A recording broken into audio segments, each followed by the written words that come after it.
بسم اللہ الرحمن الرحیم۔ عزیزان اسلام، السلام علیکم ورحمۃ اللہ وبرکاتہ۔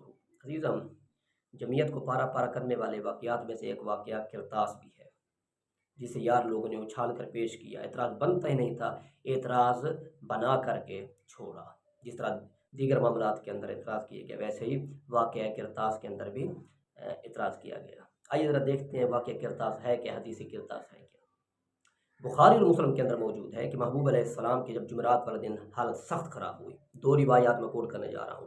دونوں روایات حضرت عبداللہ ابن عباس سے، یہ اہل بیت کے فرد تھے، کہ جب جمعرات والے دن حضور صلی اللہ علیہ وسلم کی حالت شدید خراب ہوئی، شدید آپ کو درد ہونے لگا، تو محبوب علیہ السلام نے فرمایا کہ میرے پاس ایک ورق لے کر آؤ اور قلم لے کر آؤ، تاکہ میں تمہیں کوئی وصیت لکھ دوں، تمہیں وصیت لکھ دوں، تو میرے بعد گمراہ نہ ہو سکو۔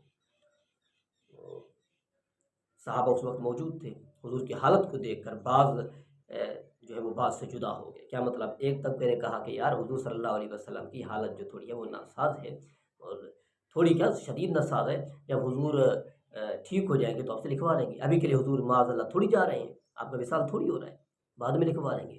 اور یہ قرین قیاس ہے، آج بھی اگر کسی لیڈر کی طبیعت خراب ہو جائے تو اس طرح کا اختلاف ہو جانا بعید از قیاس نہیں ہے۔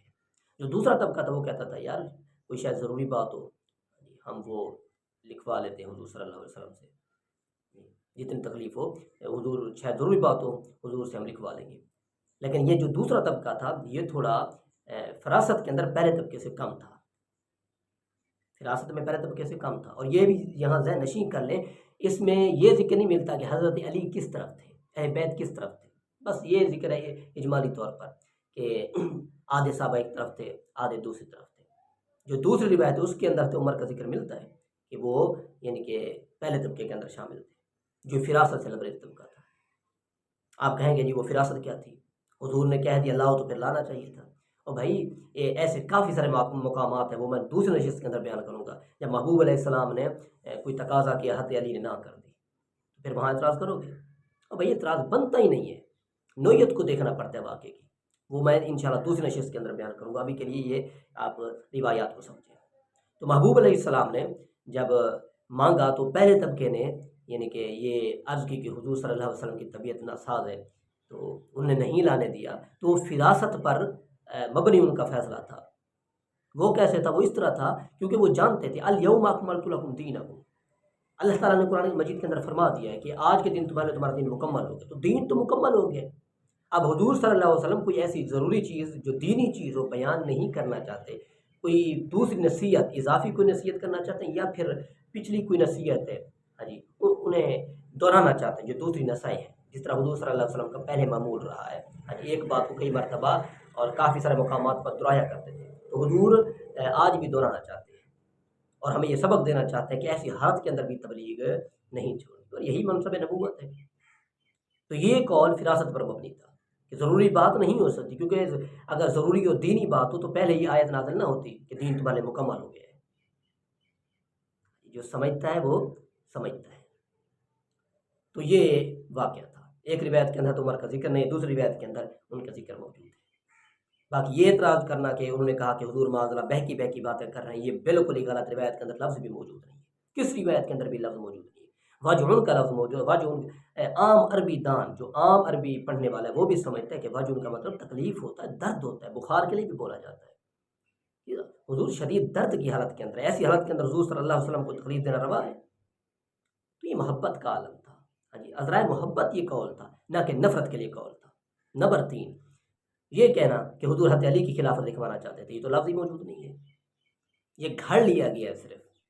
ہر کہیں نہیں لی، یہی لکھوانا چاہتے تھے، کیا تمہیں وحی آ گئی یہی لکھوانا چاہتے تھے حضور صلی اللہ علیہ وسلم؟ بتائیں۔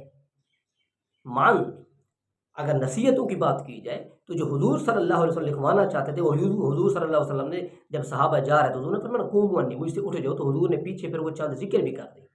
مثلا حضور نے فرمایا کہ یہودی اور عیسائیوں کو جزیرہ عرب سے نکال دو، اخرجوا الیہود والنصارى من جزیرۃ العرب، نکال دو انہیں۔ نمبر 2، ایلچیوں کو انعامات دینا، جس طرح میں دیا کرتا تھا چاہے وہ کافر ہی کیوں نہ ہو۔ حالانکہ یہ جو نصیحتیں حضور پہلے بھی فرما چکے تھے، یہی تو فراست پر مبنی قول تھا نا، میں جو کہہ رہا ہوں۔ صحابہ یہی کہنا چاہتے تھے جو اول طبقے کے تھے، حضور وہی نصیحتیں دہرانا چاہتے ہیں تبلیغ کے لیے، ہماری آسانی کے لیے، تاکہ یاد رہیں۔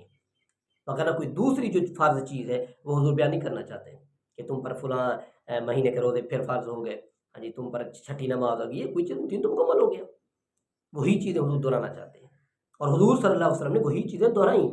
یہ جو ہے نا یہودیوں نے عیسائیوں کو یہاں سے نکال دو، یہ حضور پہلے بھی فرما چکے تھے، وہ روایت موجود ہے، اور یہ کہ ایل چوپ انعام دو، یہ روایت بھی پہلے موجود ہے کہ انہیں قتل مت کرو، اس طرح کی روایت پہلے ہی موجود تھی، حضور وہ دہرانا چاہتے تھے۔ لیکن جب صحابہ کا آپس کے اندر اختلاف ہوا تو حضور صلی اللہ علیہ وسلم کیونکہ شدید حالت کے اندر تھے، حضور نے فرمایا یہاں سے قوم انی، مجھ سے اٹھ جاؤ ابھی کے لیے، آ رہی ہے سمجھ نہیں؟ تو یہ اصل میں واقعہ ہے، یہ اصل میں روایات کا لب لباب ہے۔ اب بتائیں اس پر کوئی اعتراض بنتا ہے یا اعتراض کی گنجائش بنتی ہے؟ یہ ایک فطری بات ہے، جب کسی کی طبیعت خراب ہو تو اس طرح کا اختلاف ہو جایا کرتا ہے، اس طرح کے معاملات ہو جایا کرتے ہیں۔ مان اگر تو یہ چیز ضروری تھی تو اعتراض حضرت عمر پر نہیں آتا، اصحاب پر نہیں آتا، یہ خود محبوب علیہ السلام کی ذات پر آتا ہے۔ اگر فرض تھی تو محبوب معذلہ ڈر گئے، انبیاء پر کسی قسم کا تکیہ نہیں ہوتا کہ تبلیغ جب فرض ہو جائے تو تم یہ تبلیغ جو ہے وہ چھپا دو، مثلا لا الہ الا اللہ جو ہے اسے چھپا دو تم، یہ اپنی جو گواہی والی بات ہے، شہادت والی بات ہے، اسے تم چھپا دو، یا لا الہ الا اللہ کو محمد رسول اللہ کو حذف کر دو، چھپا دو، بالکل بھی نہیں۔ انبیاء پر تبلیغ کرنا فرض ہوتی ہے، جب تبلیغ کرنا فرض تھی حضور بڑے بڑے مشرکین سے نہیں ڈرے، اسلام لانے والے عمر سے ڈر گئے، کوئی عقل ہے؟ نمبر 2، یہ پہلے والے نکات علیحدہ ہو گئے، یہ جو دوسرے لحاظ میں نکات پیش کر ان نکات میں سے دوسرے نمبر پر نقطہ یہ ہے جب حضور نے فرمایا کہ ایتونی میرے پاس لے کر آؤ قلم اور دوات، یہ حضور نے حضرت عمر کو تو نہیں فرمایا، جمع کسی کا عام بندہ سمجھتا ہے، سب کو کہا تھا میرے پاس لے کر آؤ، اگر حضرت عمر نہیں لے کر تو حضرت علی لے کر آ جاتے، حضرت عبداللہ بن عباس لے کر آ جاتے، اہل بیت کا اور فرد لے کر آ جاتا، سب حضرت عمر سے ڈر گئے۔ جی جو جواب آپ کا وہی ہمارا، تو بھائی کسی طرح سے بھی اعتراض نہیں بنتا، اعتراض بنا لیا جائے تو وہ بنتا ہے، وہ کس چیز پر نہیں بنتا؟ اگر اعتراض بنانے پر آ جائے کس چیز پر نہیں بنتا؟ یہ دیکھے بغیر کہ وہ سچا ہے یا جھوٹا ہے، اعتراض تو بنتا ہے۔ یہی اعتراض بنتا تھا تو لوگ مشرک ہوئے نا، یہ جھوٹا اعتراض توحید پر بنتا تھا تو لوگ مشرک ہوئے، جھوٹا اعتراض بنتا تھا رسالت پر تو لوگ قادیانی ہوئے، رسالت کے منکر ہوئے۔ اگر اعتراض ہی بنانا ہے تو اعتراض تو بنتا ہے، کس چیز پر نہیں بنتا؟